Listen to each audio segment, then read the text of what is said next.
Hey guys, so we're back, the Bilge is back, and before we kick it off, I need you guys to go to classiccrawfishboil.com, especially if you are in DFW, if you are working the Classic, setting up a booth early, Monday night, 17th, 1 week from now, we are throwing a crawfish boil. Limited number of tickets are being sold. It's 100% going to charity to support the local children's hospital, which is Cook's and St. Jude. You need to get the tickets beforehand. You cannot buy them at the door. When you buy a ticket, you get crawfish and your beverages and live music and a good time. It's from 6 to 10 next Monday night in 1 week. If you cannot come, we have a bunch of good items that are going to be raffled off. They'll be listed on the website soon, but $25 a raffle ticket. Buy your raffle ticket. All that money also goes to charity. Next up, we've sat down with Kyle Patrick. This is part 1 of 2. He gets in town in 2 days. We're going to film the second part. This is just a warm up. Even though there's a new rule out there that says I can't talk, I'm still gonna talk.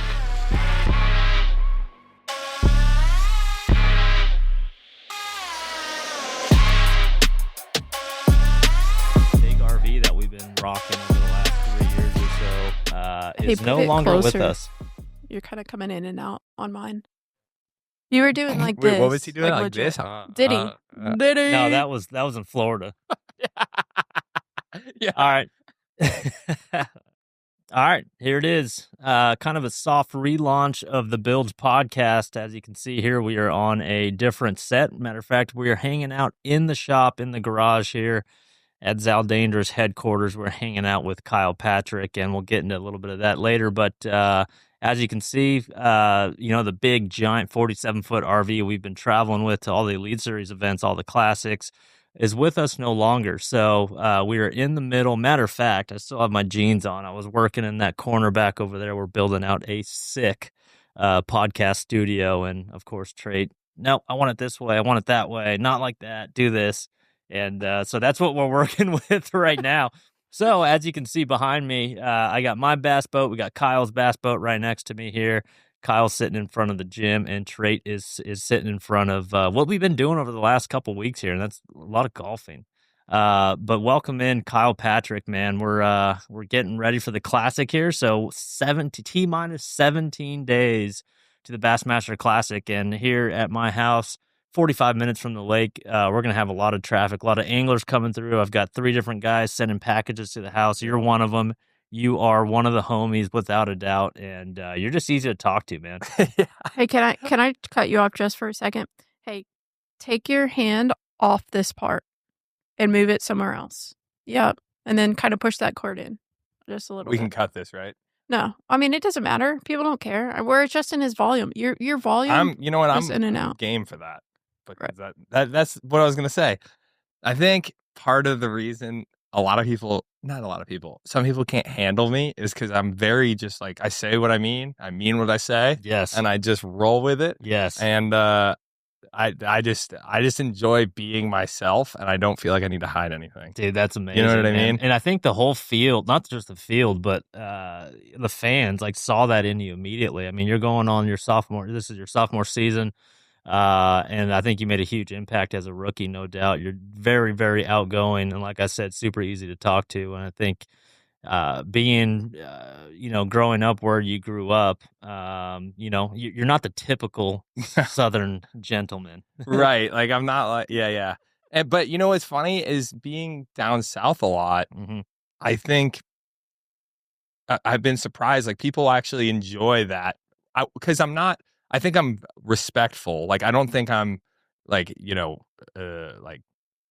lot of people think of New Yorkers as like slightly maybe rude. Yankees. Okay. Is that okay, Trait? Is that derogatory? No, it's not. But I would not consider myself a Yankee. A Yankee is totally a different. Oh, I don't know. What's a Yankee? What is a Yankee? Rude. What you're about to say, just rude. Just think you're a little bit above us. That's New York City type stuff, and that's like, I mean, there's 2 parts of New York. There is New York City and the surrounding area, and then there is basically once you hit, I mean, potentially even closer, but once you hit the Catskills, Yeah, and you go north, pretty small. west, like you go out that way, it's the same as out here. That's like rural. It's like rural New York. farmland, Yeah, like awesome. small town, Yep. like I would Hard- say that you'll have a lot of little cafes. It reminds me of East Texas a little bit. yeah, it's pretty. I think honestly, the majority of our country is that way. Yeah, totally. I mean, outside the city. outside the city, you either grow up you're either Yep. a city guy or Yep. girl or a country guy Yep. or girl, and just good, hardworking people. Yeah. You know, earn your keep type. 100%, Yeah, 100%. absolutely. But yeah, I think I bring kind of a mix. Where and some people like I know Matt Robertson at first was a little standoffish to it when I first met him, but now we get along well because he's just he's just met my match. Yeah. But no, I think until certain people enjoy it, and then certain people it takes a little time for them to be like, okay, like Kyle's not a bad guy, he's just Kyle, like that's his He's personality. just honest, just says it. Yeah, and I'm always like at 100. Yeah. I Always. wake up in the morning. Yeah. It takes me about 5 minutes, and then once those 5 minutes pass, I'm on until I'm asleep. I had a call this morning, and you were still sleeping, and the person, I said, yeah, Kyle Patrick got in late last night. We're going to do a podcast later. I was like, he's still sleeping. And the person said, that's the only time that boy will ever be quiet. Like, that's what the person said. Yeah. No, and like that's the thing. I also totally, and this is one thing that I don't like about certain people is a lot of people can't accept like criticism or like pointing out like certain things about their personality, Right. and I'm totally fine. Yeah. I never have been like, if someone's like, you're never off, like I'm like, yeah, I know. Like I don't take offense to when people are like, oh, Kyle Patrick's full of energy. Oh my God. Like Yeah. I pretty much am. You're aware of it. I'm aware of it, and I'm Dude, okay with it. I've had phone conversations with you at 5:15 a.m. as well as like midnight or 11 p.m. and you're like on a hundo every single time, man. Yeah, that's amazing. Yeah. And speaking of, like, you're getting ready to hop on an airplane from DFW back home. What are you gonna do? Spend 5 days back home? Yep. It's important to take time with Caroline. It is. Yep. Charles is making inappropriate motions, but yes, it is important to take time. And Caroline's a lawyer, and she is working in Boston, so it's pretty easy actually to fly, and it's cheaper. Is that where you're flying to Boston? Yeah, I'm flying to Boston for 5 days, and then I'm coming back here. And Nice. she'll be coming for the classic, obviously, Night of Nice. Champions, everything like that. So Very that's cool. Yeah. No. She really enjoyed. Like, Oh, dude. with the first classic last year, because you got to remember, my whole family, like, they're not ingrained. They didn't know anything about bass fishing or the sport, period. Yeah. And so when I was like kind of really grinding to make this happen locally, regionally, like they were like, what is this man doing? Right. Because they had no idea. It's like saying, oh, I'm going to go out and, I don't know, be a professional darts player. Everyone knows darts, like everyone knows fishing, but they're like, what does that even mean? Like, what do you do? How do you become pro? Yeah, at and like, it? how do you do it for a living? And so, but last year's classic, I think that was the tournament where Caroline, my whole family, and they always supported me. Don't get me wrong, but it kind of clicked for them. Like, wow, this is a thing. Like, this is It's a great tournament to bring cool, the family. Yeah. So they really enjoyed it, and they're all coming back. All my friends. Dude, you're gonna love Fort Worth. Caroline's gonna love Night of Champions in downtown Fort Worth, man. All the anglers have their cowboy hats on and boots on. It's like a whole thing, and that's like one of the things about Fort Worth is like, I mean, I'm kind of a wannabe cowboy. Like I'm from California originally, but whenever we go downtown and she drags me downtown, I get to put on the alligator boots and the downtown. What are you 800 talking about downtown? For whatever. The Stockyards is not downtown. The center of Fort Worth. How about that? The center of Fort Worth. Yeah. And no, it's like a whole vibe that everyone's just gonna be, just stoked about. I don't have boots. You don't have boots? Not cowboy boots. I'm a Come Yankee. on, dude. You gotta get boots. Where do I get boots? What do you plan on wearing at Night of Champions? Have you picked it out, or has Caroline picked? No, really. Caroline's Caroline's. Women are just like Trait's probably been planning this for 6 months. Oh, absolutely. Dude, she had me go and get measured and all that stuff. I was like, well, I got my measurements from when we got married. And then she looked at my belly and she was like, you better get I thought, am I not wearing updated. like just a normal, like suit? Gotta go out. Well, yeah. I mean, He's just more of like, Chris needed to get a sports coat and some slacks made Yeah. anyway, like to go with, that he likes to wear tight things, and I have this thing against tight, especially when it comes to suiting and stuff. The tighter you make it, the uglier it is. It's just cheap. I'm a slim fit guy, man. There's no slim fit in suits. You wear a slim fit suit, and I don't care what you spend on it, it looks terrible. Suits don't hang right when you do that crap. So I sent him to a proper dude, a manly man, So and he walks in, and the guys. Chris is like, I wanted a little more trim. The guy told me the whole story, by the way, and the guy was like, me was like, I don't make stuff like that. Like, that ain't Texas. That ain't Fort Worth. It ain't.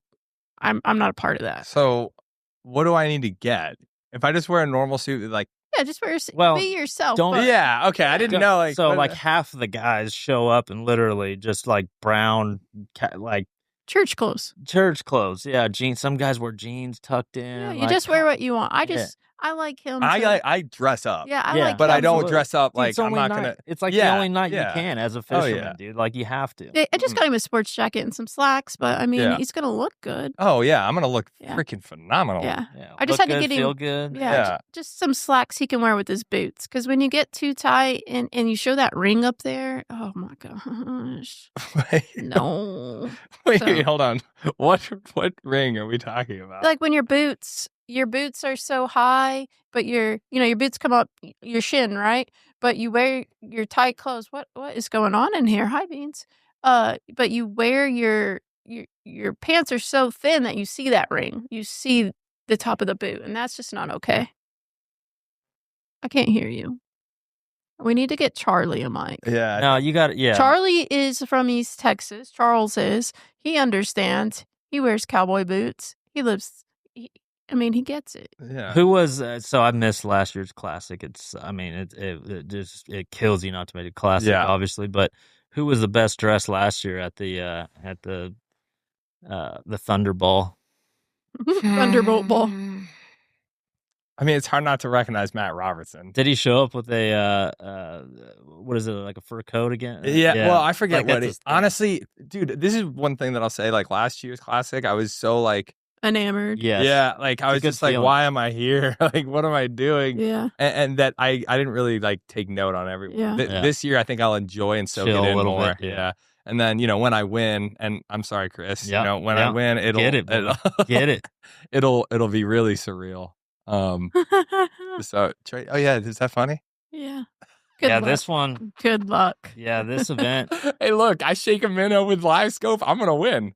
That is true. Just automatically. Yeah. It's going to be like I was telling you earlier. When they announced the classic back in like January or February of last year, I was like, all right, I'm gonna spend as much time as possible on Ray Roberts, 45 miles from my house, in the month of March, because obviously that's when the classic is in 2025. And every single time, like one day I went out there with only a minnow rod. Every single time I set the hook on a minnow fish, I wanted to break that rod over my knee, because I knew like these kids are, and you're one of them, dude. Like, I mean, you're not a scoper, but you are very, very good at it. These kids are going to come to my house literally and catch them on a minnow. Like, they're going to beat what's weird your though butt. is like, what's weird is like, I actually hate throwing a minnow more than any other bait. Yeah. And it killed me. Like St. John's, they were out in the middle Mm-hmm. throwing a minnow. And I don't have that. Like, one thing is like, yeah, I'm good with live scope, but I'm good with live scope with like a jig and like structure fishing, like when they're on the bottom. Yeah, similar to that sort of 360. When I find an area that I can really milk, and like there's a stick up, a brush pile, some rock chunks, and like maybe a fish is cruising on the bottom. I'm throwing like Senko jig, like chatterbait, like all that stuff with my live scope. But I've never been someone to just roam out in the middle. And I've said this story a million times. Yeah. First time I ever caught a 5-fish limit on a minnow was Toledo Bend last year. Because Wesley Gore said, because I was like, dude, this is the most scattered, confusing place. Like, it's fishing totally different than the open. He's like, dude, just start at the mouth of Housen in the dead center and put your trolling motor down and just minnow all the way in. So here's what I can say about what you just commented there. So what you said about seeing a stick up on live scope, seeing a rock pile and making that cast, that's kind of like old school live scope fishing. What I mean by that is that fish is relating to structure. That fish is either set up looking to feed, or Yeah. that's its home. What these guys are doing now is targeting a complete, not the stick up fish, not the rock pile, brush pile fish. Can we not these get are, into this well, I'm whiny? saying, Oh, I'm just saying, Don't start the year yeah, off and that's our what I'm just podcast saying off this way. I mean, it's to your point, you're targeting a completely different. Yeah, it is, and I just haven't. I don't think I'm as dialed as those guys are. A lot of them with that style of fishing, and that's not like an age thing necessarily, because there's guys my age that are really good at that. Mm-hmm. I think it's just more of like the way I've known fishing, and I'll do it, but I won't. I promise I won't do it at this tournament. Some of those guys just love to do it, like, and they're so good. Yeah, they're so good. Yeah. Did y'all see Florida going that way? What? Did you see Florida going that way? No, not at St. John's. I mean, at Okeechobee, I figured the rim ditch or like those canals would play like that, but again, I couldn't handle just putting my trolling motor down. Because my ADHD, I just can't. I can't put my trolling motor down and look at dots all day and just keep my head down. Like, I need to be like, oh, I want to go hit that beautiful mat, and then I want to go over here and throw a chatterbait on that. Yeah, well, not even that. Just like I want to be able to like have fun while I'm fishing. Yeah, not necessarily catching, but fishing. Yeah, like I want to be like, oh, look at that skip. Like that's gonna be a great skip, instead of like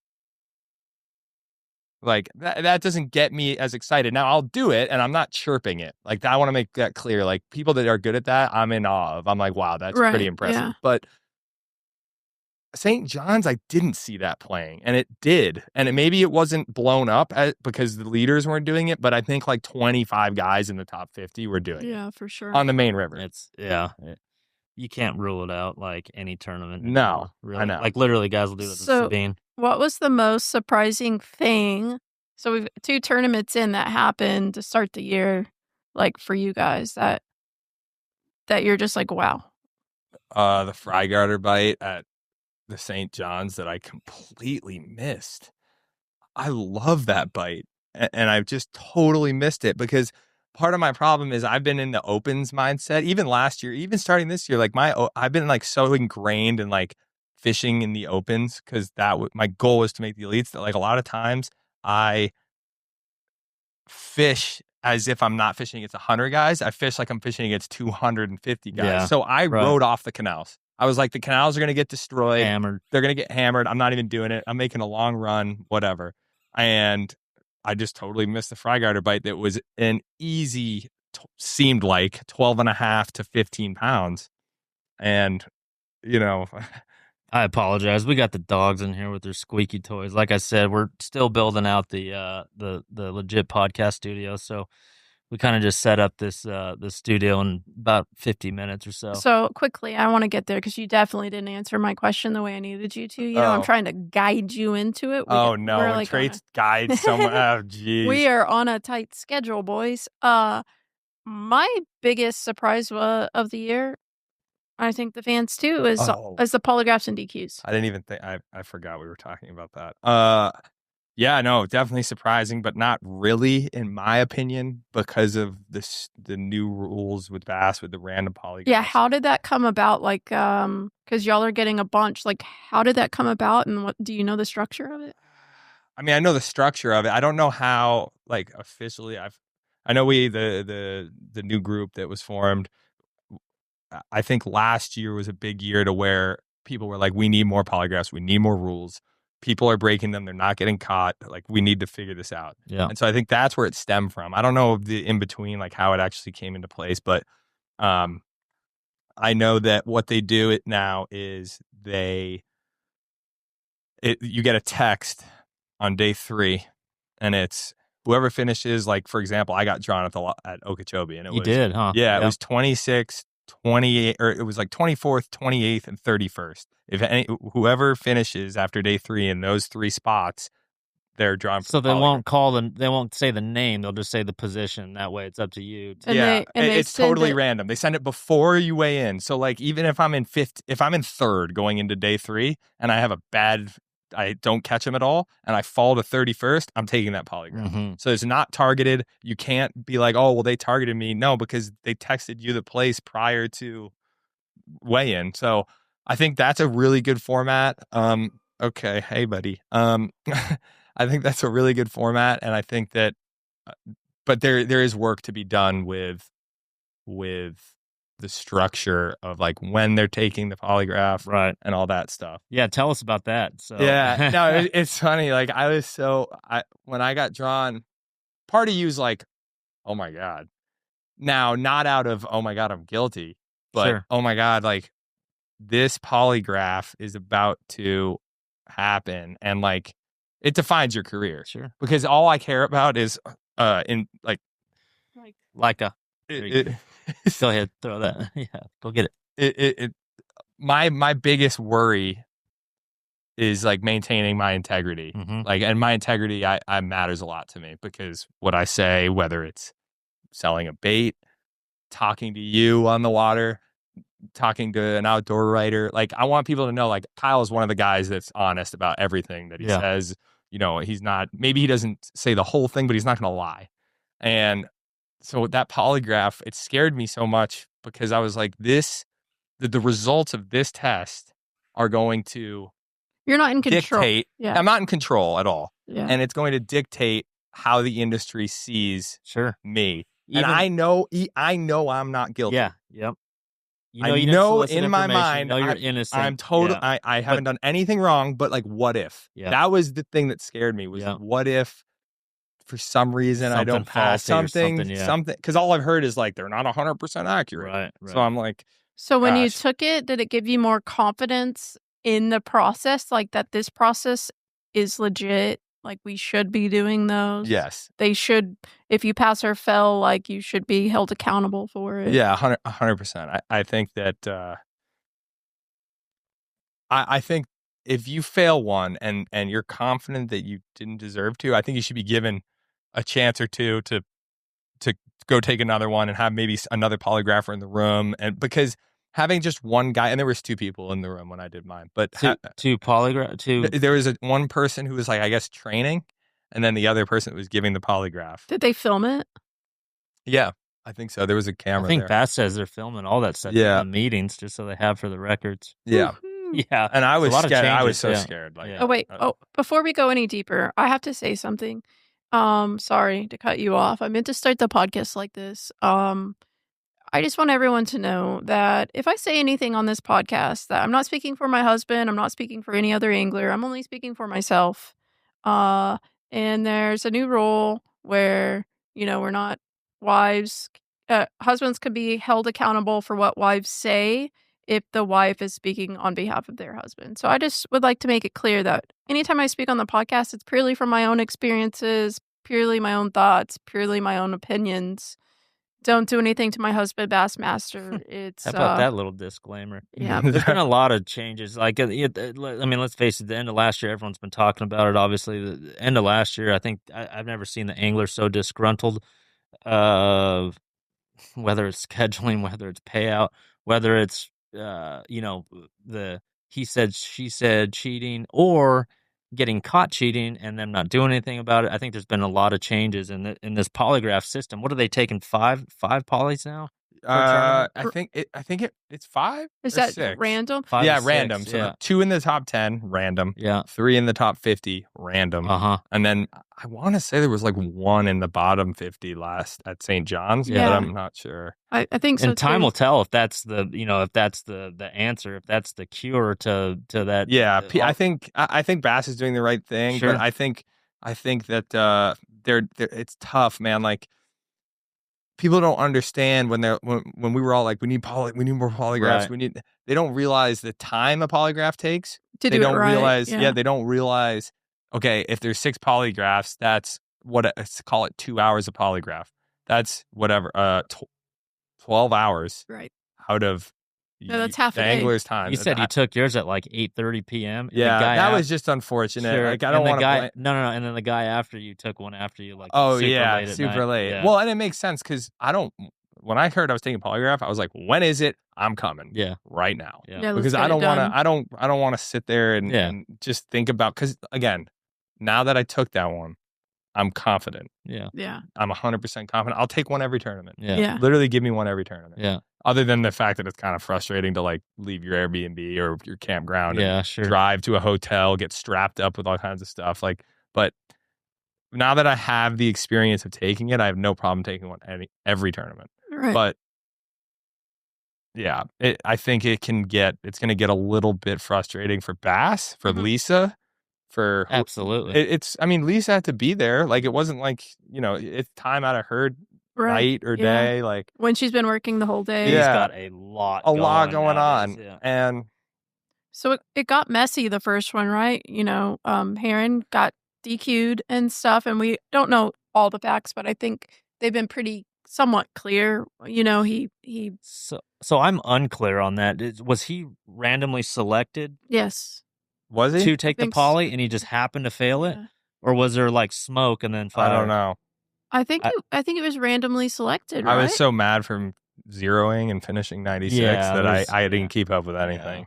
I'm pretty sure he is randomly selected. It just happened to coincide with a situation where this is my understanding of the story. I have talked with Matt. I actually have emailed asking questions and never gotten a response, but it is what it is.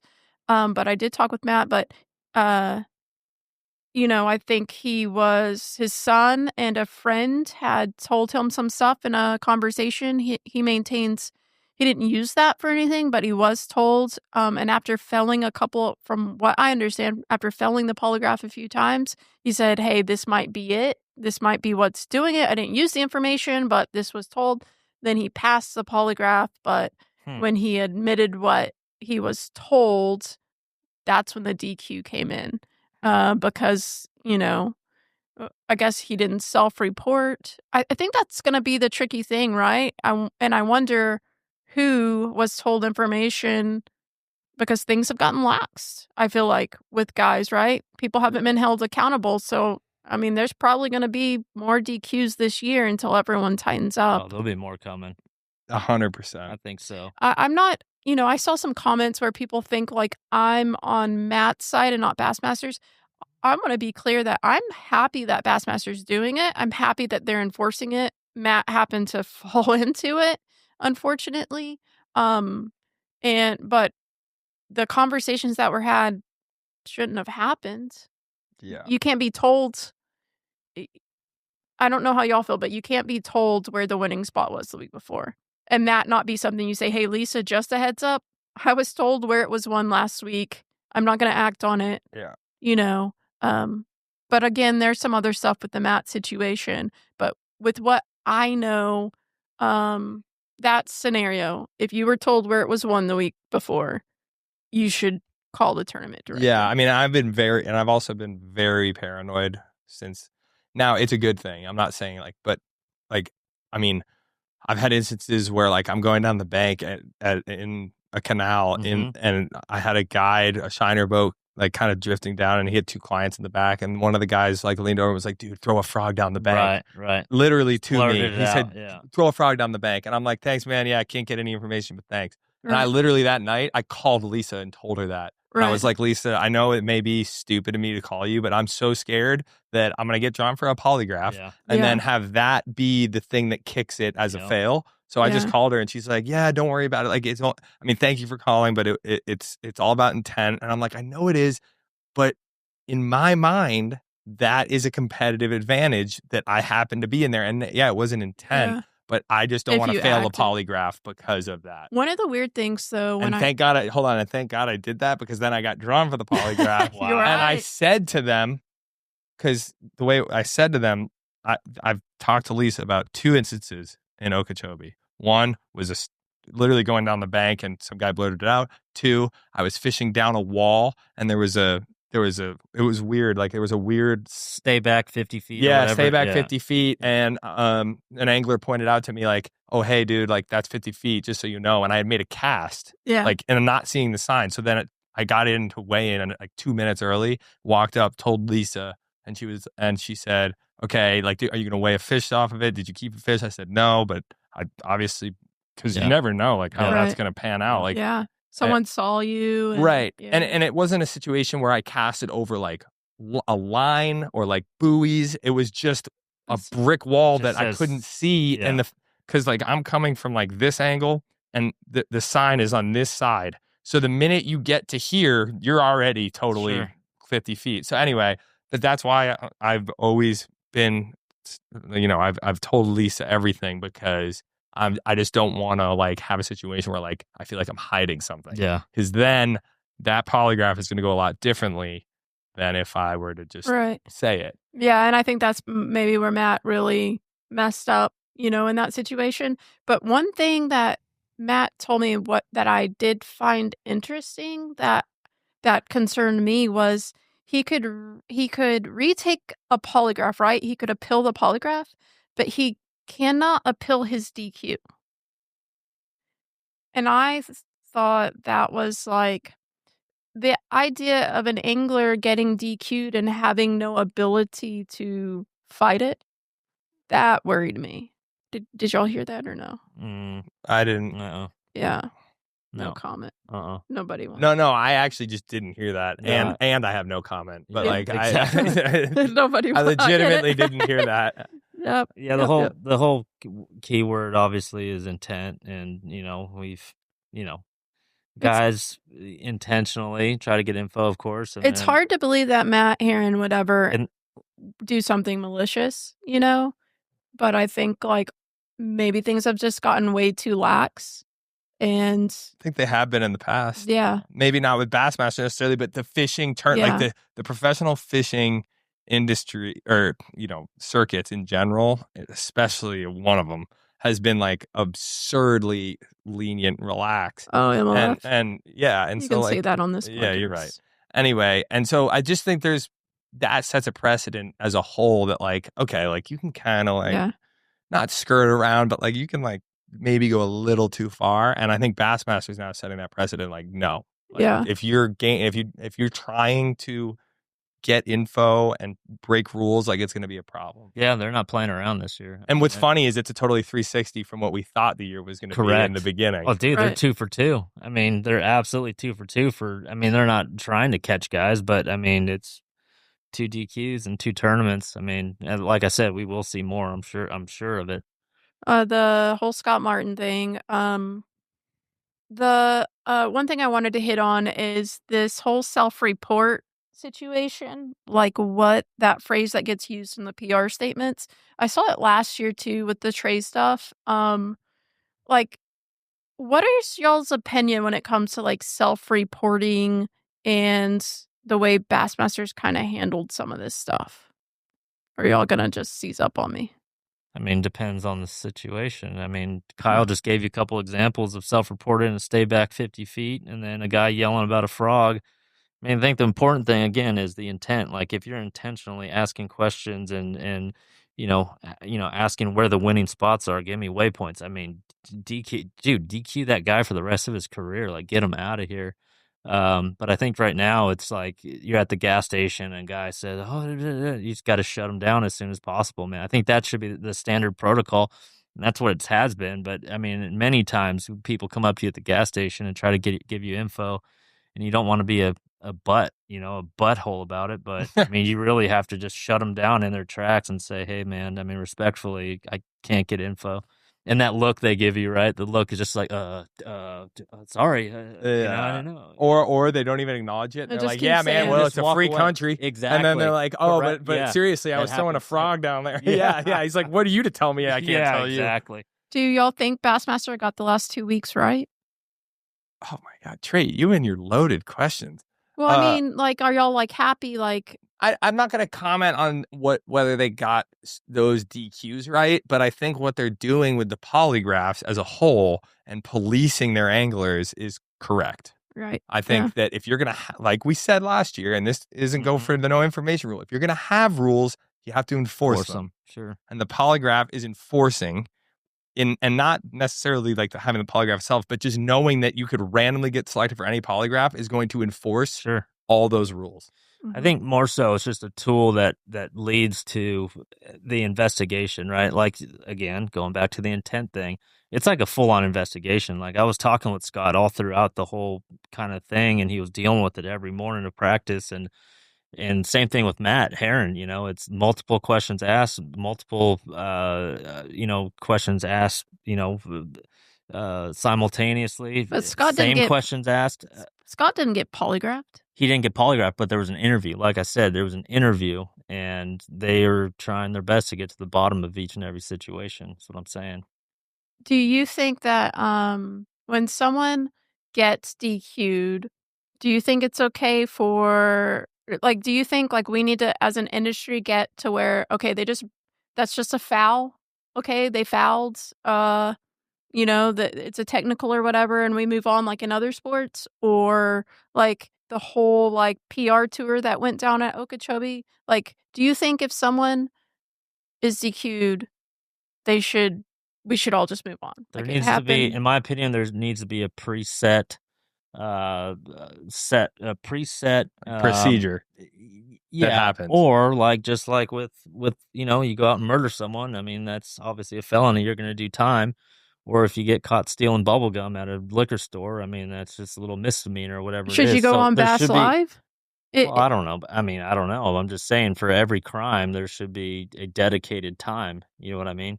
I'm just wondering, like, how we should treat these. I'm asking you guys, like, should you get Bass Live time? I don't know the answer for Y'all are really what. killing me here. No, I'm no. trying, No, public. no, I no. am trying, No. and I'm getting nowhere. The new rules are getting me nowhere.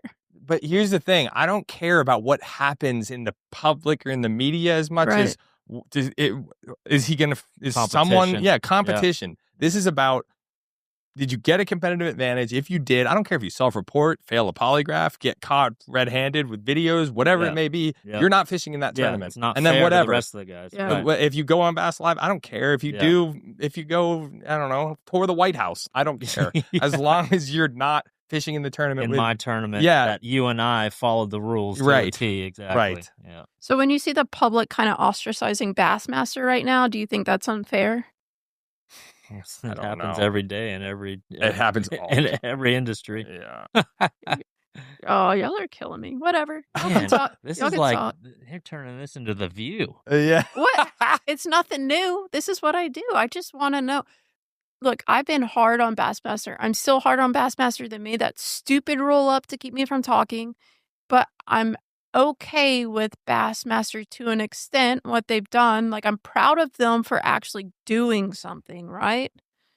And that's what I'm saying. Yeah. That's all I care about. But They're doing it. They're doing something. What Bassmaster does with media, I think they do a good job with a lot of it. I don't really feel like I need to like press the issue of like how they want to run their company on the media side of things. Like the PR spin or whatever. I don't know what you're talking about, Trait. You are Killing me. you're Killing me, Charles. But seriously, I just care about, is competition fair, and Bassmaster's done a good job of that so far. I think the competition has felt very fair. Yeah, I mean, Very fair. Yeah. yeah, rules enforcement definitely got beefed up. And Yep. that's what we asked for, right? I mean, and that's the thing.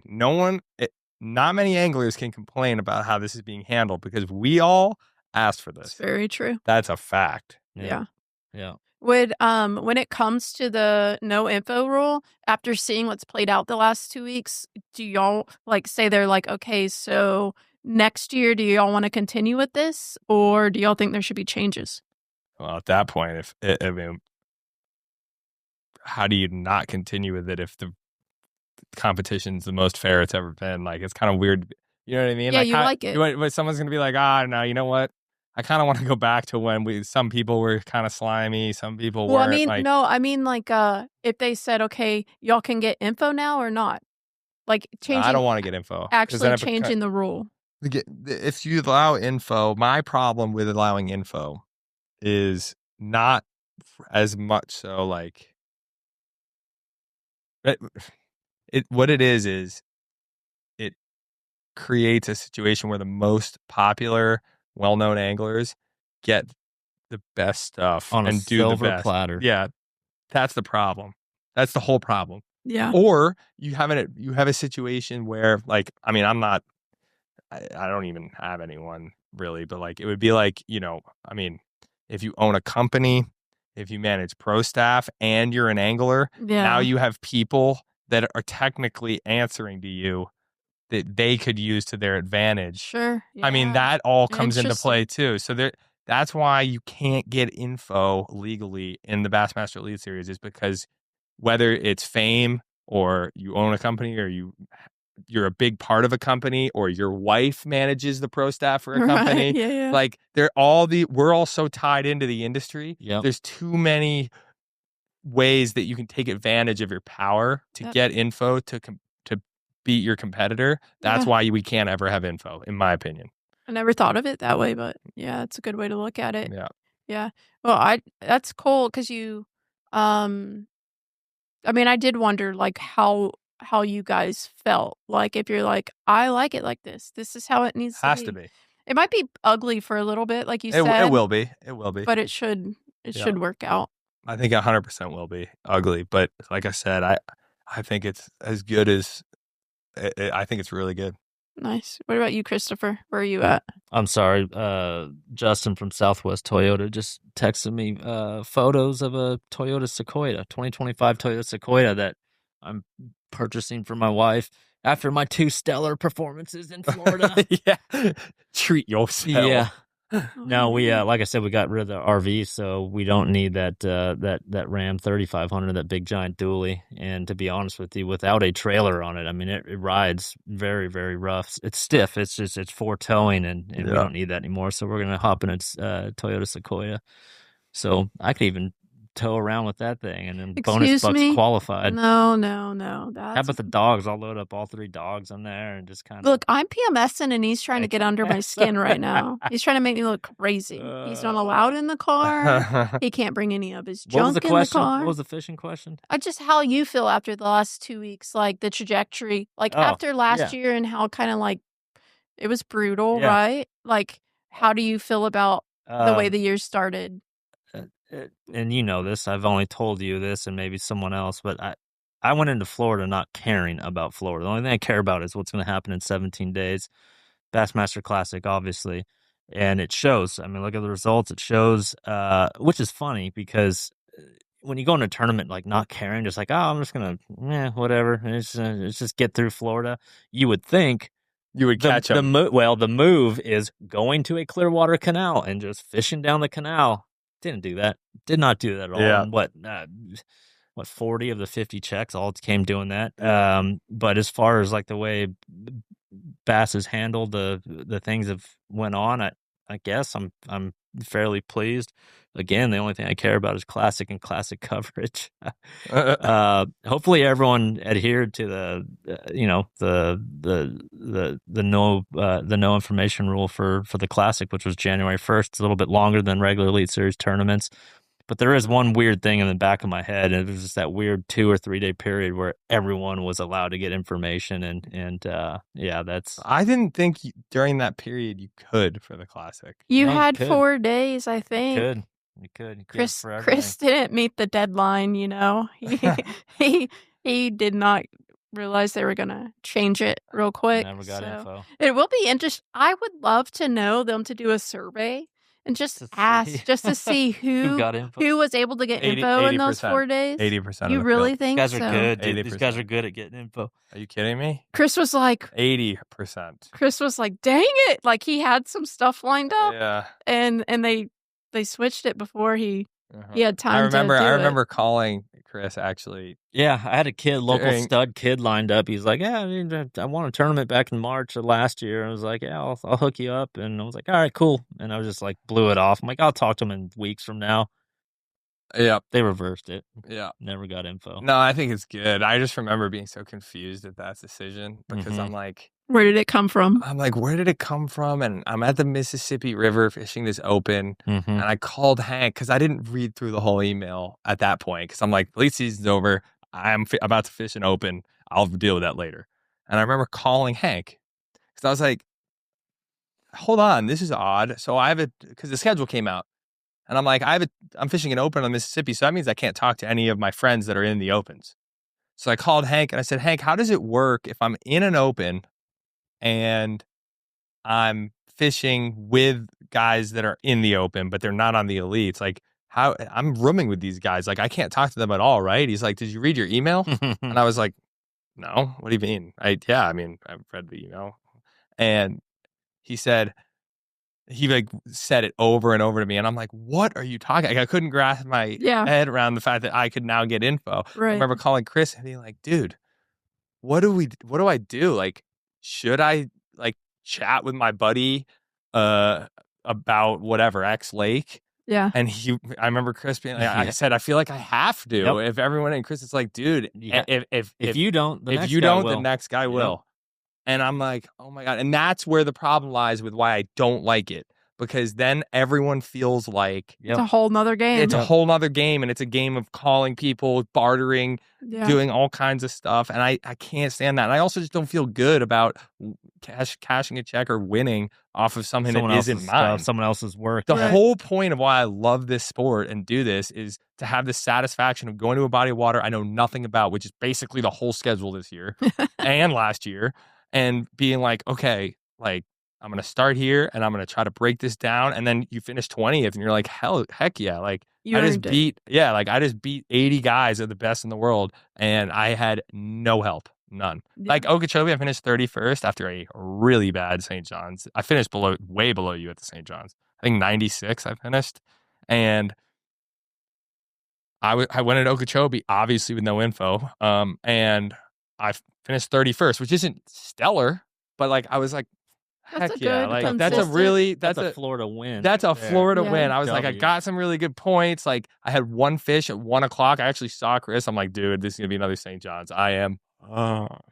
And I ran to a canal and caught 10 pounds, made the cut, and then caught 13 the next day. I was like, heck yeah, like good decisions. And you don't get that satisfaction of like not having any fish, then running and like taking a gamble and being like, I'm going to run across this lake. I'm going to go into this canal. I'm going to just pray that I get 5 decent bites. Like you don't have that moment after that running into the ramp where you're like you're going 70 and you're like, heck yeah, dude. It's the best. Like that's like when you know you made the cut. Like you don't get that when you have everything handed out to you like some of the guys did last year where you're just like, oh yeah, I'm going to go out and I'm the top 10. I know I am because I went and practiced and I fished this dot, and they all have them. And I'm going to just boom. Like I love that excitement. I live for that. I think so. The Elite Series was started in like 06. I think from like 06 to 09. Someone correct me, but I think the Elite Series, the Elite guys were able to get information. You were able to get information in the Elite. When I was around in they 2012. didn't change it until Wheeler and Hartman. Like a true story. I remember.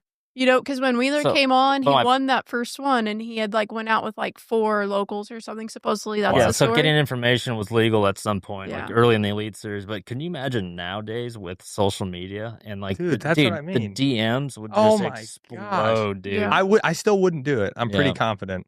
I would never DM. That's one thing. If they, and I'm 100% positive. Yeah, I promise. I will never randomly text some random person or DM them or message them. If I'm going to get info, it's going to be from only the people that I'm really good friends with. Right. Like imagine it would be like Trait, like if we were coming to, I don't know, here. Yeah. And I knew you. I would be like, okay, Trait, like what section of the lake should I like, concentrate on? But dude, the people that have the audacity to just DM a random dude and spark up a conversation. 1, how do you know he's not lying to you? Yeah. 2, how do you know he's not gonna like, give you like screenshot it and post it everywhere? And so let me ask you this: how often in your DMs do you get the young angler or just angler in general asking for things? Asking for a info? lot. Like it happens a lot. A lot. Like 2 or 3 I remember times my buddy saying. My buddy told me a story. God, I wish I remembered who it was because I would mention his name. He got a DM from an angler and he's like, dude, like I have this big college event on this lake, like give me some juice. And he sent him back a pin, like GPS coordinates. Like he sent him like GPS coordinates of the ramp and said, dude, start here. Yeah. This would be a great place to start. Yeah. Imagine the kid like plugging it in and be like, oh, we're launching there. Exactly. But that's how I feel. That is how I feel. Yeah. Like I will never, and it's different. Like if you like, if amongst elite guys, like, I have my guys that I'll be like, yeah, dude, like here you go or whatever. But you got to earn this. Yeah. That's my dad always told me. Yeah. Earn this. I have it on I literally have it on the side of my boat. Do you really? Good for you. In quote, it says earn this. Good for you. Mom and dad. because awesome. there's true. It's the truth to that. Like if you're not earning it, then what are you doing? Yeah. So this year's rookie class, if you were to take all of them and then fish head to head with last year's rookie class with you in it, who wins? Dude, that's a battle. Mhm. I don't know. Are you allowed to get info? Oh my god! Serious? Oh my god! How'd the 10 rookies or 9 rookies fare this? Good. Some of them did. Not as strong as the start last year. Yeah. Wasn't like everyone in the But top it's 15 Florida. like last year. Florida's different. Yeah, it Florida. is. We'll see these next 2 or 3 events. Yeah, I guess, and it was Florida during the spawn situation too. Y'all did it. Y'all went to Florida in like April or whatever. Yeah. Where it was like live scopy. Well, yeah, but you say that, but then they I know. You can't say. I know. Like I know. remember, like I'm old. But dude, last I'm year's old. start was 2 Texas tournaments, and that was like 100% live scopy. Yeah, you that's guys true. really Like showed it out was last literally year. live scope. You guys showed out last year. Although, hey, I caught 3 fish on a speedworm in grass on day 1. Just saying. Yeah. Dang, Nice. you're old. Yeah, I'm 28. Yeah, that's old. Yeah. What else you got? Well, he's got to catch a plane, like legit. You'll need to What leave. time is it? It's almost. It's 10 till 3:50, 4. and I've got that tri-tip I want to finish before he leaves. So Here's the thing. By the way, Chris is a master griller. He's pretty good. Cabela's makes it easy. Oh, I look said at that. plug. That was Cabela's a smoker. ding. Yeah, that Cabela's smoker just set it to 225, hour and a half with a tri-tip, and then finish it off on the griddle. Oh, the sound effects Serve it too. up. That's Oh, getting me yeah. fired up. Okay, yeah. so one quick thing, and Charles, I need to film something to add to the front of this, but we got to talk about the crawfish boil because it's like, gosh, what's today, Wednesday? It's like in a week and a half. So, we're throwing a crawfish boil. We're the guys for you guys. Yep. So you guys have a good time. It's your only night off during that 10-day front. That's a big thing. But we're inviting, it's capped. There is a limit, but we are inviting the public. We're selling tickets. They're $150 a pop, but you get crawfish and an open bar. And $150 of your $150 ticket goes to charity. So it's St. Jude's and our local children's hospital cooks. Anyway, you have to buy those tickets online before the event. Is it open right now?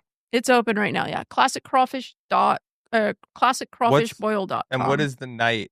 It's a Monday night. It's March 17th, St. Patty's Day. So the classic, as you know, it's a week and a half long absolute marathon of be here, do this, got to come here, wear your jersey, boat checks and media and all this and that. The only night we have off, and you saw this last year, the only night we have off is the Monday. They allow us to check into our hotel room, check in a hotel room at noon, and then the rest of the evening is absolutely free. So that's why she scheduled the classic crawfish boil that Monday night in downtown Fort Worth. No, it's not downtown. It's not. It's at Monday night. TX Whiskey Ranch. So Monday, and then Tuesday would be what, media day? No, y'all practice. So y'all go Friday, Saturday, Sunday, practice at the lake. You move into the hotel on Monday. Right. You get Monday night off, and then Tuesday is registration and meetings. So literally Monday night is your one night to let her rip. Yeah, Tuesday's nothing. 2 days. You could technically let her rip at the little classic dinner, but it's a little stuffy. Yeah. It's a lot of sponsors. But the whole thing is to get all you guys worked so hard to qualify for the classic. Yeah. Let's all get together. Let's have some drinks, have a good time, a good old Fort Worth time, and then also invite the public. We'll sell some tickets, eat some crawfish, drink some drinks. We have live music. The Like Combs tribute band. Yeah, I like it. Yeah, there's actually some dancing. There's actually some pretty big name fellas in the music industry that said they'll be there, but we can't advertise it. So hopefully everything goes well. It'll be a good time, but we just want you guys to have a good time and to be able to celebrate your accomplishment before everything gets serious. Yeah, you know, for sure. So that's gonna be really cool. I'm excited for that. Monday.